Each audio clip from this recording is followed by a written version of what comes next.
What's up, everybody? Happy Thursday. Hope all you're having a great day so far today. Getting into this episode of B&B. Brooke is like so draining as a person. I don't understand how anybody could be married to that. I'm just saying. She's a damn bugaboo. Like, she's, ugh. Like, she is trying to blame Taylor for all of this. Talking about Taylor trying to undermine her marriage. Talking about, oh, she using Douglas to undermine my marriage. She trying to manipulate the family dinner, the family bonding time to undermine my marriage. Brooke, the only person undermining her marriage is her. Taylor is not undermining her marriage. At the end of the day, Taylor owes Brooke nothing. She does not owe that woman no loyalty whatsoever. The person who owes Brooke loyalty is Ridge. That's her husband. He owes you the loyalty. And he over here at the family dinner with his arm all around Taylor, grabbing her from the waist, like putting his arm around her waist and stuff like that. That's the motherfucker who owe you loyalty and respect, your husband. But you over here trying to check Taylor. What Brooke need to do is check her husband. That's what she should be doing. She should be reprimanding her husband, asking her husband these questions. Why are you always in her face? Why are you kissing on her? Why are you this? Why are you that? That's what you should be doing. You shouldn't be taking this shit to Taylor. She don't owe you nothing. The one that owes you something is the motherfucker who proposed to you. The one that put the ring on your finger. The one that made these vows. The one that said I do. That's the one who owes you. So she taking her frustrations out on the wrong one. Then talking about, oh, Taylor manipulating Ridge's feelings. Girl. A man gonna do what a man want to do. You know what I'm saying? At the end of the day, if that's who he want to be with, if he over here flirting and canoodling with Taylor, check his ass. Or walk the hell away from this marriage. Brooke is just showing how pathetic she is. Because at the end of the day, you must got low self-esteem or something, because walk the hell away from this marriage. And that's the problem with Brooke. This man is over here at a family dinner. You're his wife. He didn't call and invite you. And Brooke was over there stewing about it. She was like, oh, I feel strange that I'm not at the Forrester dinner when I'm Ridge's wife. You don't find that odd? Of course that's strange. Don't you go to all other Forrester family functions? And now all of a sudden you ain't, for this one, they ain't even tell her about it.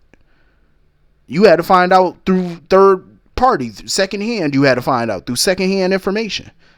The man ain't even call you and tell you. He over here with everybody, including your sister, with his arm wrapped around a whole nother damn woman. And that's my thing about Ridge too.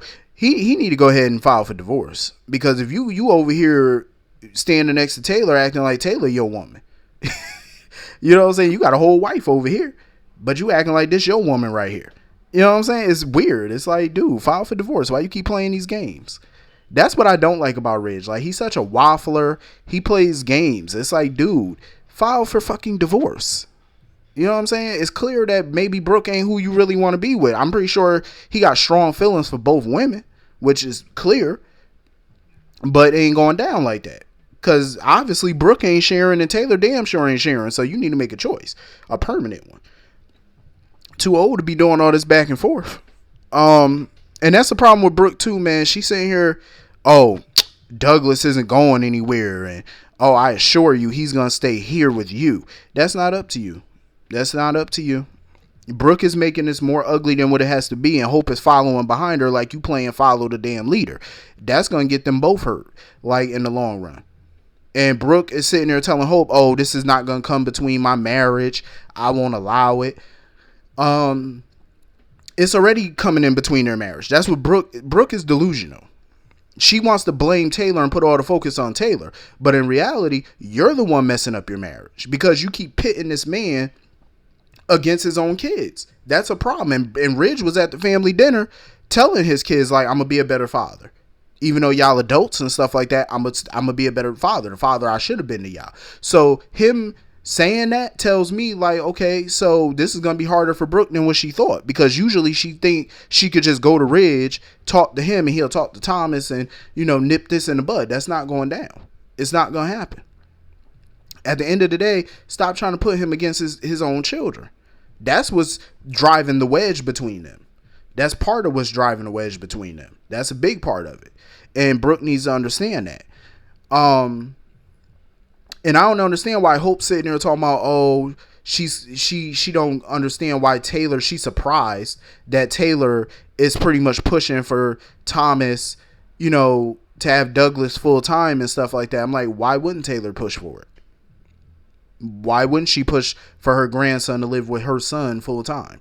That's what she wants. That's what Ridge want. They want that because it makes sense. That's his son. Biologically and everything else. That's his child. And in my opinion, Hope, I don't even think legally adopted the boy. So if she didn't legally adopt Douglas, she ain't got a leg to stand on in court.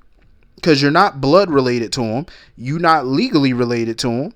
So you don't have no paperwork to show that you're his legal guardian, like you're his mother. All you have is custody papers. So if you don't have adoption papers, what leg do you have to stand on except for these custody papers? You're going to lose. If they take this to court, it's a very good chance she will lose. All they're going to do is bring up Thomas's past, but he's made changes. So he's been a better man. I'm pretty sure everybody in his family is more than likely going to testify on his behalf and stuff like that. So you don't want this to go to court because it's going to get ugly. And you really don't want to drag Douglas through a court battle. That's what they need to understand. This is about Douglas. Take the ego out of it and take the competition out of it. Because that's what some of them are doing. They're using this shit like it's a competition. You know what I'm saying? Like this is a battlefield. And this is supposed to be about a child. Put the child's needs above your own. It's clear that Douglas likes being with his father. So why not just ask Douglas? He's old enough to say what he wants. So ask him. And take that into consideration. Like I said before, I feel like Thomas is trying to handle this as peaceful as possible, but Brooke and Hope are taking the peacefulness out of it. And once you do that, it's going to get hostile. And that's how they're making it. They're making this into a war that it shouldn't be. Think about the child, not about yourself. You know what I'm saying? Like, they're just being fools. So anyway, I love seeing everybody at the Forrester Mansion. Everybody all dressed up and stuff, having a good time. The kids running around playing. Everybody all lovey-dovey. I will say this, my ass wouldn't have been dressed up for that because it looked like a lot of them were eating in the living room. And a big ass house like that, I ain't get all dressed up to eat in no living room. Y'all better point me to the nearest dining table. Cause I ain't get all dressed up, put on my finest of clothing to come here to eat on no couch. I could have did that in some t-shirt and the jeans and some sneakers. I'm just saying. But everybody looked good. And of course, Donna calling Brooke snitching. Talking about, this is good. The party's going well, but you're not here. No, go sit down. Go sit down somewhere. You ain't need to call Brooke and snitch. You ain't need to do all that.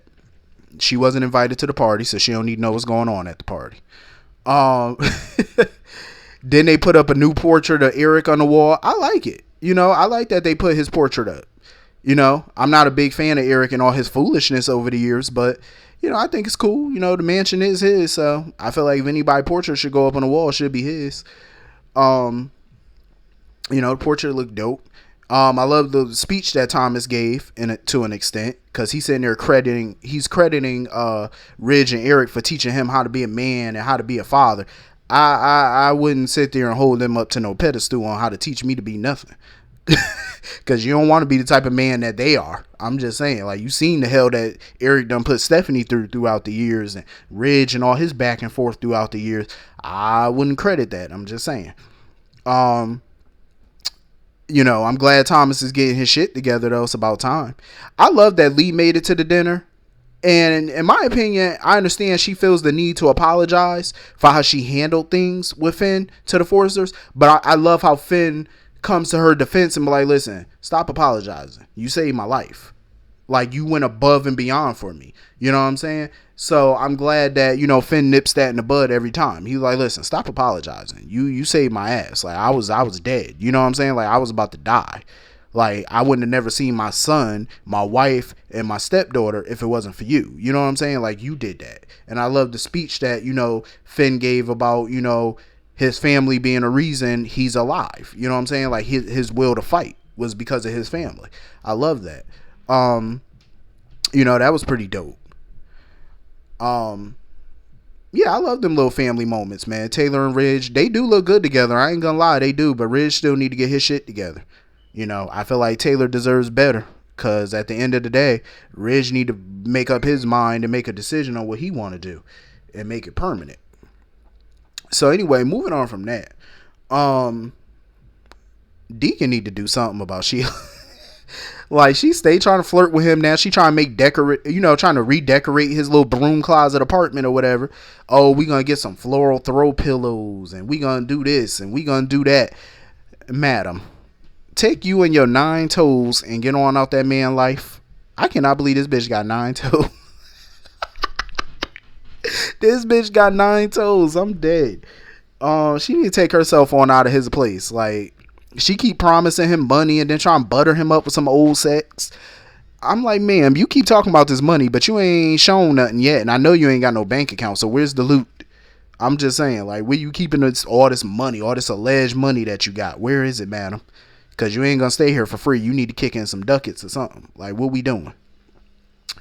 And Deacon sitting there telling her, like, listen, I got to go to work. She all dressed up like, oh, maybe I'll come down there later. Deacon is getting so irritated by her. He like, listen, stay your ass here and be low key, please. If you choose to go to stay somewhere else, that's fine by me.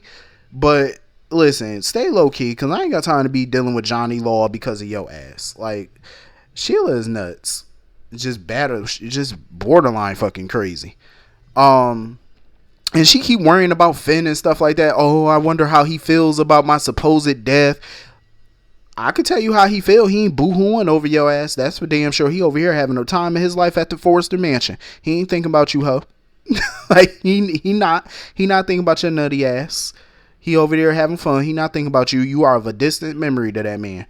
And she need to keep it that way. And even Deacon told her, like, listen, you ain't gonna see him no more, so you need to just get that out your mind. Like, she need to get the hell out of LA, like, or figure out a way to get them charges dropped if you gonna stay in LA. Otherwise, you making yourself look crazy and hot. So Hope ended up going over to Deacon place after he done went to work, and Sheila's back was turned to Hope, so Hope can't see her face. She was like, I'm looking for my dad. Who are you? I'm like, girl, you about to get caught. Like, you better disguise your voice or something. And Sheila had that look on her face like, damn, I'm caught. I'm like, yeah, you caught, stupid. Should have hid somewhere, dum-dum. You all out in the open and shit. Like, what's wrong with you? Anyway, that's pretty much the whole episode. Hit the comment section. Let me know what you all thought, and I will see you all later. Hope you all have a great day. Peace.